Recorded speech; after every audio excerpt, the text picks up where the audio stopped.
Herbert's 100 harem. "So you'll be busy most of the day?" Baridzi asks him, and Herbert has to nod. "I'm afraid so. There's some suspected foul play in an upcoming negotiation, and some low-profile bodyguards are needed.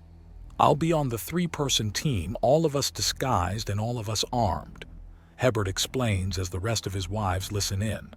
"I'm sorry, but the job is very important. What would happen if you were to take the day off instead? They might be a soldier down at a crucial moment. That can cost lives," Herbert remarks. "What's your disguise going to be?" Farah asks, and Herbert grins. "Why don't I show all of you? Under it, I'll have armor and weapons hidden, but mostly it's there to convince people I'm not worth shooting out," he assures them, and there's a round of cheerful agreement. "All right, wait here. I'll be back in a couple minutes." The outfit isn't hard. It's a uniform too big for him and fastidiously buckled and zipped up. Boots that fit but are designed to look too big. Hat that hides almost everything about his head due to being too big. The coat buckled at the waist to make him look even more childish. The rolled-up sleeves and the touch of kutha to shift his looks. "Private stream reporting for duty," he announces to his wives with a salute, and there's a stunned silence. Then a massive tide of chitinous supermodels and claw-faced Amazonian huntresses descends upon him with cries of sheer delight. A blast of smoke engulfs his positions and they grab nothing. Now, I need the uniform in one piece, not torn off me in excitement," he says in his normal, deeper tone of voice from the opposite side of the room. "But you're so cute." That's the point. Cute inspires ideas of protection and parental instincts, meaning it's not where you expect deadly opposition to come from. "We have got to get you some outfits to wear. This is too precious. You're like our age, but you look barely half that." That's the idea. The boots are disguised to make it look like I'm wearing lifts and trying to be more mature than I am. Herbert begins before pitching his voice up in the earnest tones of Private Stream. "Because I am Private Stream, and I'm here to prove myself. Age is just a number I can be responsible to."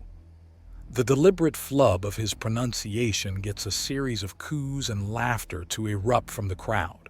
"Okay, there's no way you're in this alone. Who's the rest of the team?" "So, have I got it down, or have I got it down?" "I'll take option 3, you got it down," Baridzi remarks, and Herbert chuckles. "All right, but if you girls think this has potential, then draw up a list of outfits. So long as we don't get too silly, I'm willing to play," he offers, and there's a flurry of talking. "Anyways, my dears, I do have to go," his piece said, and with a blown kiss to the crowd, Herbert turns around and walks out. He's got to get moving, and thankfully, there's a ride already waiting for him.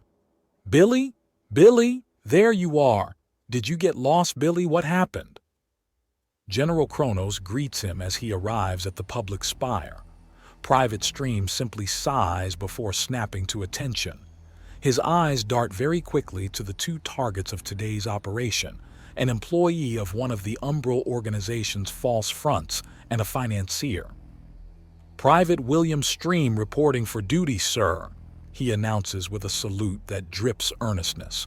"Good, good. Now, Billy, I need your help with something." "Sir?" Private Stream asks. "Where's the other one? That new recruit girl with the great gams? Isn't she some kind of alien?" General Kronos asks, unaware that Staff Sergeant Yoko is just behind him and very unamused by the comedy routine. "She is, sir. However, thanks to language drift, she has a very human-sounding name of Ina Yoko. She's a native to planet Morich and moved to Centris some 2 years past. When the call went out for local talent, she answered and was one of the few which passed a background check to our satisfaction," Private Stream reports. "Good work, Billy. Now, Billy, do you have that newfangled thing they swear they put my calendar in?" General Kronos asks. "No, sir. Staff Sergeant Yoko has it, sir," Private Stream says, and General Kronos pauses. Staff Sergeant? Wait, you're just a private, right, Billy? Yes, sir. But you've been with us longer. Yes, sir.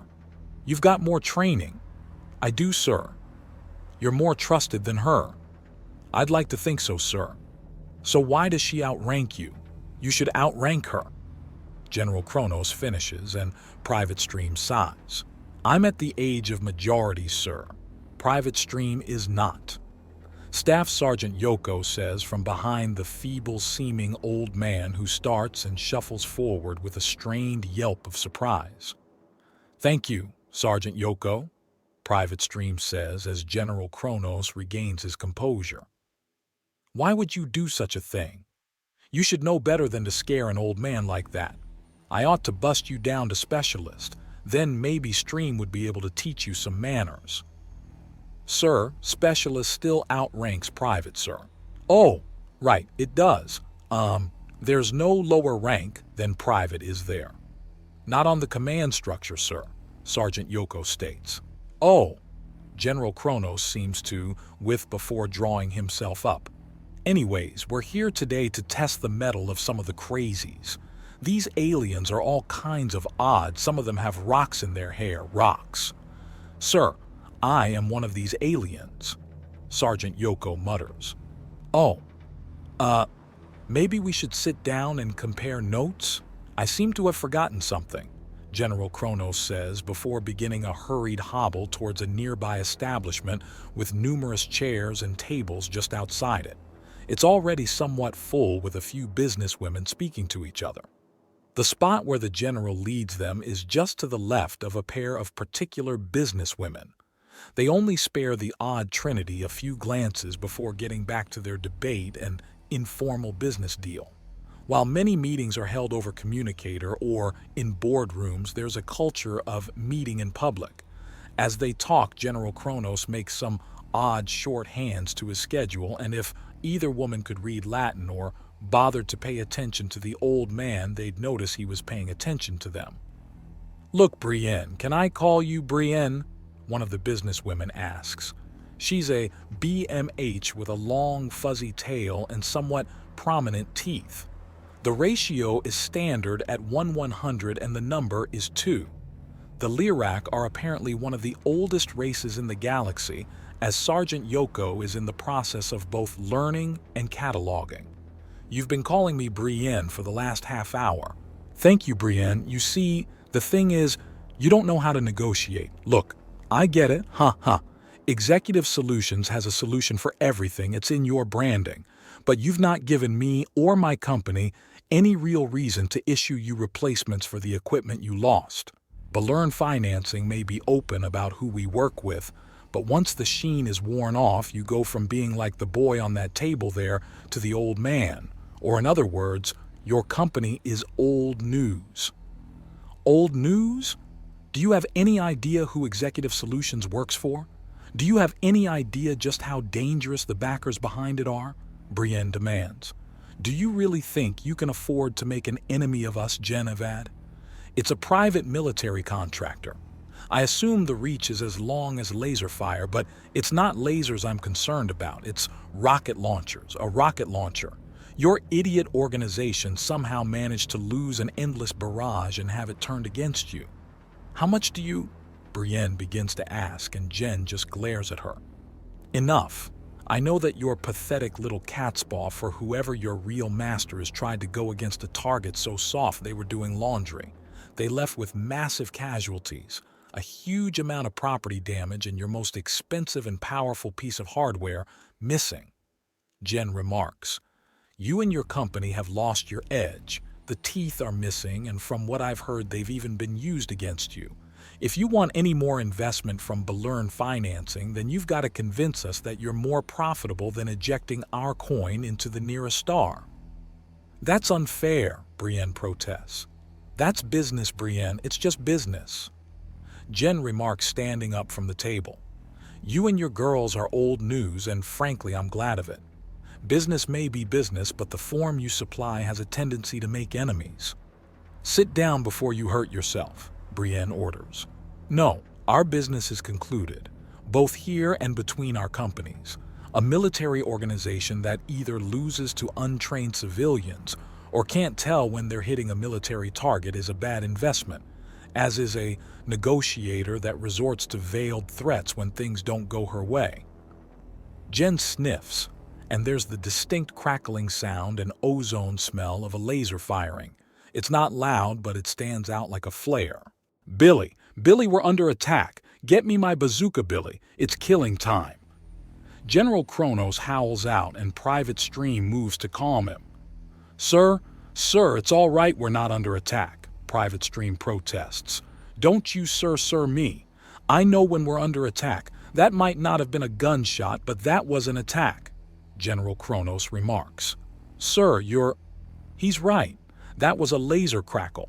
It makes the snapping and popping noise when it boils tiny bits of humidity in the air, Sergeant Yoko says as she pulls out a firearm.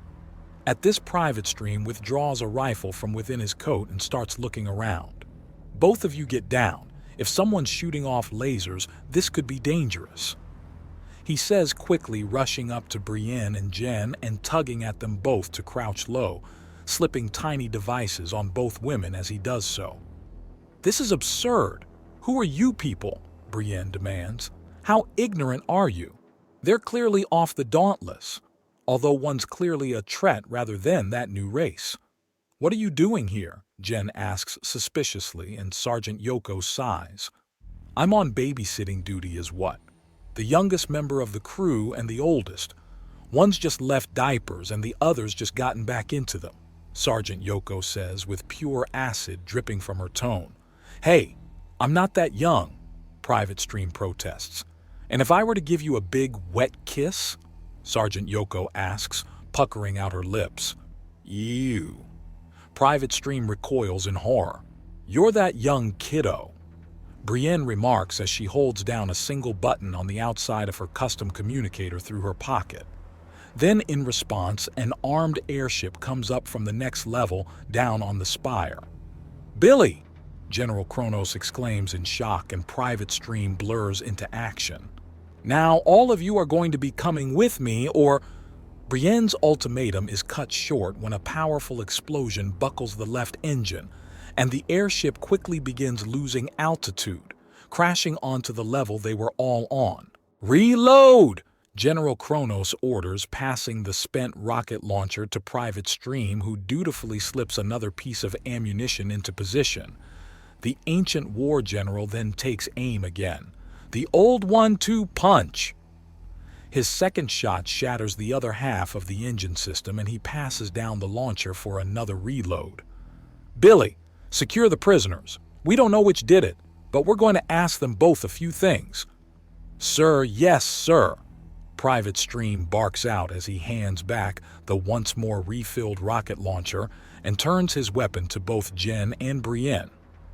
Both of you get down on your knees with your hands on your heads. Stream duck! Sergeant Yoko shouts, and the boy soldier hits the ground and narrowly dodges a laser beam. There's a series of bangs as the sergeant returns fire, and then a scream as the sniper's hit by one of the bullets. Where's our backup? General Kronos demands. ETA 15 seconds, Sergeant Yoko states, and receives a nod even as Private Stream rises again with his rifle trained on both women. Visual on the evac. I know that shoddy polish work anywhere, General Kronos exclaims. Billy, you didn't finish your work. Sir, there are hundreds of vehicles that need cleaning at any one time. I can't do all that in a single afternoon. I don't care for excuses. I care for results. General Kronos barks out so hard that false teeth fly out of his mouth. Oh no, my teeth are gone, and I didn't even get to punch someone. Jen and Brienne look at each other in confusion before nodding. The table is grabbed and thrown at Private Stream, and even before it hits him, they're both up and running hard. Hey, wait! I'll shoot you! I swear I will! Private Stream calls after them, but the gun never goes off. Think they bought it? Harriet asks. Bought it? They'll swear by it. Herbert answers with a grin. Stay in character. General Kronos wheezes.